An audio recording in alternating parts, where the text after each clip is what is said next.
નમસ્કાર મિત્રો, કરુણા પોઝિટિવ ન્યૂઝમાં આપનું સ્વાગત છે. હું છું કિશોર ગુડિયા. મિત્રો, ક્યારેક નબળી આર્થિક સ્થિતિના કારણે પ્રગતિ અટકી ગઈ હોય તેવું અનેક લોકો પાસેથી સાંભળ્યું હશે.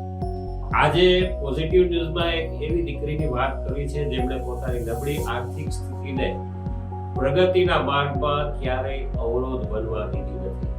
રાજસ્થાનની આ દીકરીનું નામ છે ચંદા ગુર્જર. ચંદા ગુર્જર પશુપાલક પ્રકાશ ચંદ ગુર્જરની પુત્રી છે અને હાલ રાજસ્થાન પોલીસ ડિપાર્ટમેન્ટમાં સંનિષ્ઠ ઓફિસર છે. રાજસ્થાનના નાનકડા ગામ મોહનવાડીથી પોલીસ ઓફિસર જયપુર સુધીની સફરમાં અનેક ચડાવ ઉતાર આવ્યા, પણ ક્યારેય ચંદા હિંમત હારી નથી. ચંદા ગુર્જરના માતા પિતા વધારે ભણી શક્યા નહોતા. પુત્રી ચંદાને અભ્યાસ માટે છતાંય એમણે પૂરી તક આપી હતી.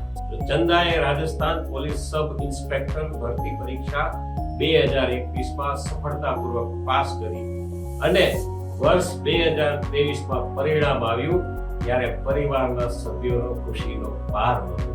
ચંદા હવે રાજસ્થાન પોલીસ ડિપાર્ટમેન્ટમાં એક સંનિષ્ઠ ઓફિસર છે. જે ગામની સીમમાં એક સમયે ચંદા ઘેટા બકરા ચરાવતી હતી, તે ગામની સીમનું હવે ચંદા રખોપું કરે છે. ચંદાની ચાંદની જેવી ચમકતી સફળતાને સો સલામ. મિત્રો, હવે વાત કરીએ ગુજરાત કેડરના પોલીસ ઓફિસર વિજય ગુર્જરની. વિજય ગુર્જરની સફળતાની સ્ટોરી પણ ઘણા મિત્રોને પ્રેરણા આપે એવી છે. આપને જણાવી દઈએ કે ગુજરાત કેડરના આઈપીએસ અધિકારી વિજયસિંહ ગુર્જરે ફેસબુક ઉપર જ ચંદા ગુર્જરની સક્સેસ સ્ટોરી પણ શેર કરી છે. વિજયસિંહ ગુર્જર પણ ચંદા ગુર્જરના પડોશના ગામ એટલે કે દેવપુરાના રહેવાસી. વિજયસિંહ ખેડૂત પુત્ર છે અને વર્ષ 2009માં નવલગઢમાં આવેલી સરકારી સંસ્કૃત કોલેજમાંથી એમણે સંસ્કૃતમાં શાસ્ત્રીની ડિગ્રી લીધી છે. ત્યારબાદ 2010માં તે દિલ્હી પોલીસમાં કોન્સ્ટેબલ તરીકે જોડાયા હતા. પહેલી વાર સરકારી નોકરી મળી હોવા છતાં વિજયસિંહ ગુર્જર સતત મહેનત કરતા રહ્યા. 3 વર્ષ સુધી દિલ્હી પોલીસમાં ફરજ બજાવી. ત્યાર પછી વર્ષ 2013માં સેન્ટ્રલ એક્સાઇઝમાં ઇન્સ્પેક્ટર તરીકે અને કેરળમાં તિરુવનંતપુરમમાં પણ એમની ફરજના ભાગરૂપે પહોંચ્યા. ફેબ્રુઆરી 2014માં તેઓ આવકવેરા વિભાગમાં એક નિરીક્ષક તરીકે દિલ્હી પાછા ફર્યા. દિલ્હીમાં રહેતા વિજયસિંહ ગુર્જરે યુનિયન પબ્લિક સર્વિસ કમિશનની સિવિલ સર્વિસ પરીક્ષાની તૈયારી શરૂ કરી દીધી હતી. યુપીએસસીની 2016માં પરીક્ષા આપી, પરંતુ ઇન્ટરવ્યુ સુધી પહોંચી શક્યા. પરંતુ તે હિંમત હાર્યા નહીં. તેણે બીજી વખત પ્રયાસ કર્યો અને યુપીએસસીમાં 2017માં 574મો રેન્ક મેળવ્યા બાદ વિજયસિંહ ગુર્જર ગુજરાત કેડરમાં 2018ની બેચના આઈપીએસ અધિકારી બન્યા છે. વિજયસિંહ ગુર્જરનો જન્મ દેવપુરા ગામના એક ખેડૂત લક્ષ્મણસિંહને ત્યાં થયો હતો અને આજે ખેડૂત પુત્ર વિજયસિંહ ગુર્જર ગુજરાત કેડરના આઈપીએસ ઓફિસર બન્યા છે.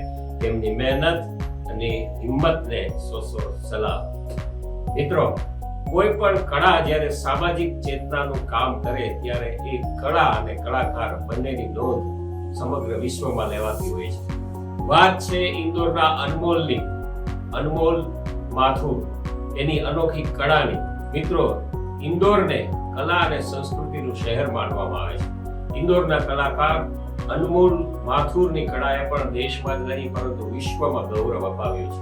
અનમોલ માથુરે ચંદીગઢમાં એલ્યુમિનિયમ ફોઇલ વડે આર્ટ બનાવ્યું છે, તો કેટલીક જગ્યાએ એને શેમ્પૂથી અદ્ભુત પેઇન્ટિંગ કર્યું છે. અનમોલ હેન્ડમેડ આર્ટ કરે છે. તેની સાથે ડિજિટલ આર્ટમાં પણ એ વિશ્વના ટોચના કલાકારોમાં તેનું નામ લેવાય છે. મિત્રો, કળા પણ એક તપ છે. એની સાધના વર્ષો સુધી કરવી પડે છે.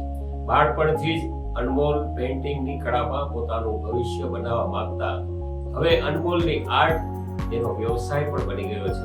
અનમોલને તેની ઉત્કૃષ્ટ કળા માટે ગિનીસ બુક ઓફ વર્લ્ડ રેકોર્ડમાં પણ સ્થાન આપવામાં આવ્યું છે. અનમોલની શાનદાર કળાને સો સલામ. મિત્રો, અંતે ઉર્જાસભર 2 લાઈન.